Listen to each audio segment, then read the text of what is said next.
was a small hospice about 40 minutes past the last convenience store on the mountain road. The kind of place that only exists because somewhere a town decided its old people shouldn't have to die 2 hours from home. I work the night shift there, 11 o'clock to 7. 6 rooms, 4 of them full most months.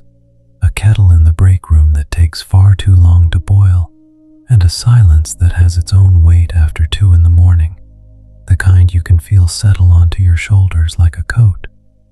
Room 4 belonged to Mrs. Tanaka, Aiko.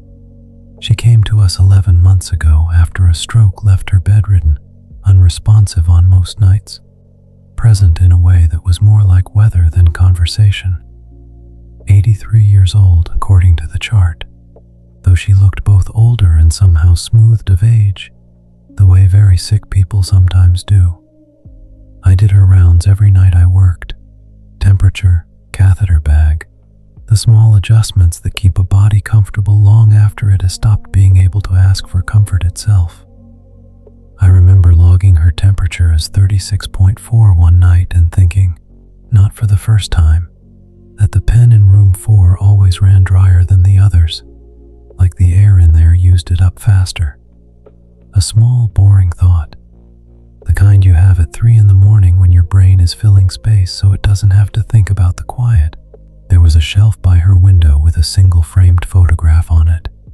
An older woman I assumed at the time was her mother, and a folded blanket nobody ever used that smelled faintly of a cedar chest. It was maybe 2 months in that I started noticing him. He was there before my 3 a.m. round, already seated in the chair by her bed, and gone by the time the morning shift clocked in at 7. An older man, gray cardigan, hands folded around Mrs. Tanaka's hand like he was keeping it warm rather than holding it. He never spoke, not once, not that I heard. He didn't look up when I came in to check the monitors. He just sat, very still, his head bowed slightly toward her, and I would do my work quietly and let him be, because whatever this was, it felt like something I wasn't supposed to interrupt.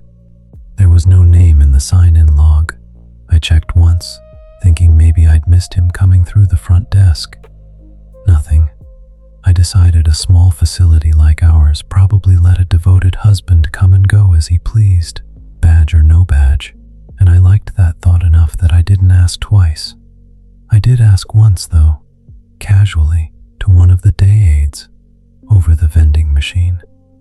I said something about how sweet it was, her husband coming every night like that, and she just shrugged and said, "Families do what they want here, especially the old marriages, the ones that have been married so long the hospital rules feel beside the point."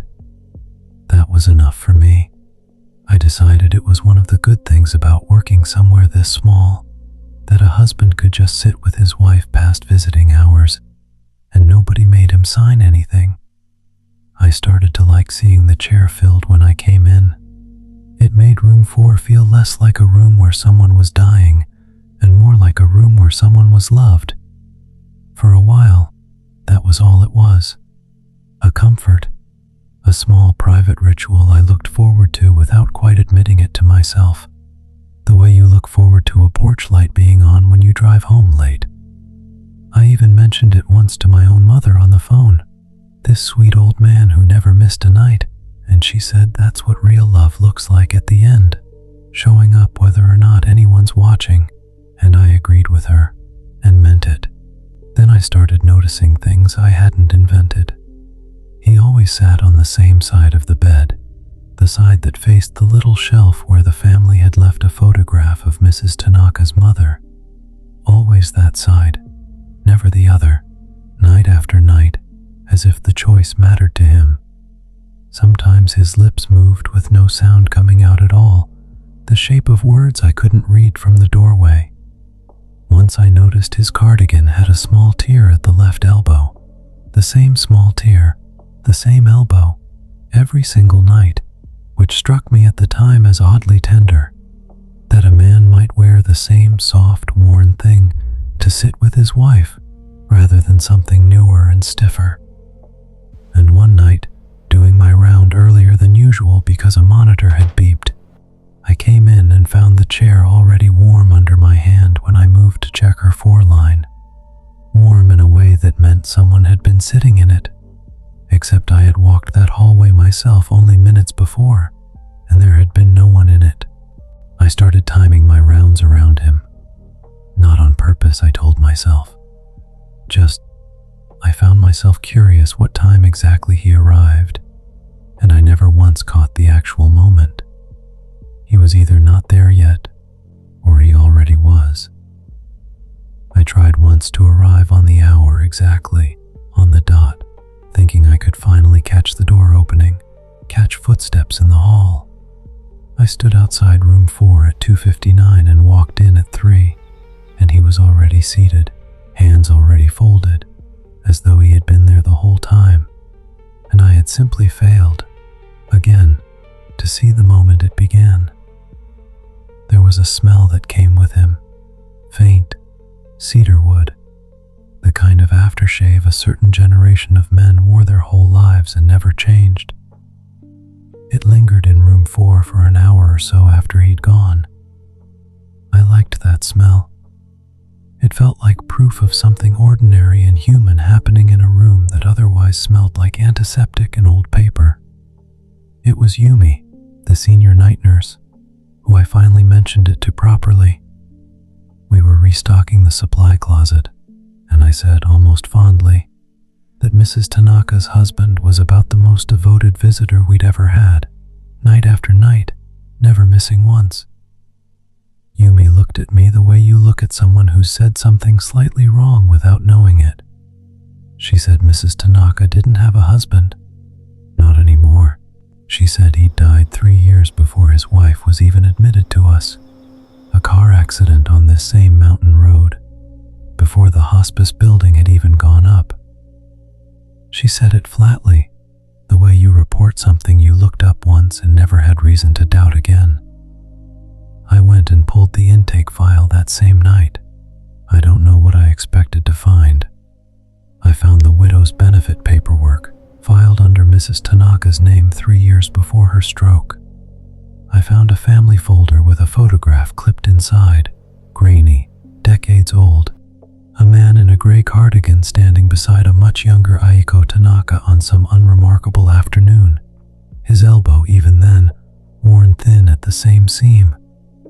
Underneath it, a photocopy of a newspaper clipping, a paragraph about a single vehicle accident on the mountain road, a name matching hers by marriage, a date that put it 3 full years before the stroke that brought her to us.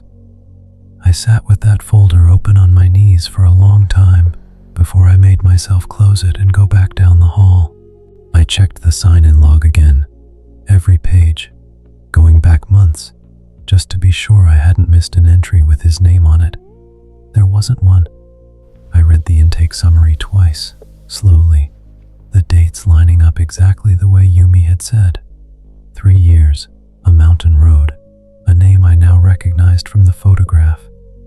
I stood outside room 4 for a long moment before I went in, listening to nothing at all, the way you listen right before you're about to be told something you already know.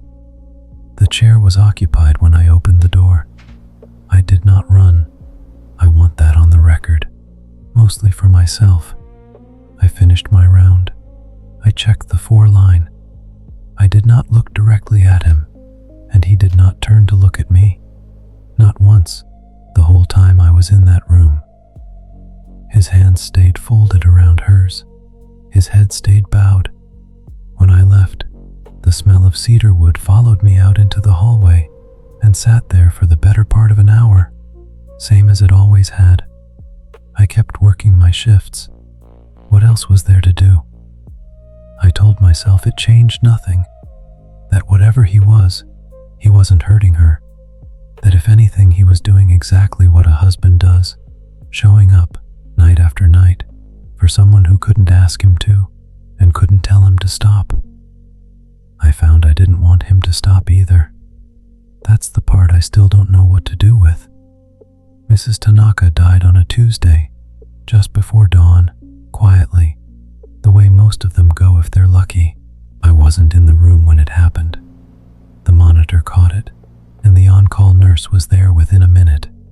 And by the time I did my next round, the bed was already empty, the sheets already stripped, the room already being readied for whoever needed it next. For the first time in months, there was no visitor logged in room 4 that night. No one to log. The room was cleared out by mid-morning. Family came for her things sometime before my shift even started. I told myself that was that, and for a few nights I didn't think about it, or told myself I didn't, but I still check room 4 when I pass it now, out of habit more than anything. The way you check a door you used to lock every night, even after you've moved somewhere new. The shelf by the window is bare now, the photograph and the folded blanket both gone with the rest of her things. The room repainted the same pale color as every other room, ready for whoever comes next. And the smell was there once, weeks after she'd gone. Faint cedar wood, in a stripped and empty room with nothing left in it to hold a scent that long. Nothing left in it at all, except the bed frame and the chair. Housekeeping pushes the visitor's chair back against the wall every single morning. I've watched them do it. It takes them one motion, barely a thought. The chair gets put back every morning, and every night I check. It's already out again, 4 inches from the wall, like someone still means to sit in it.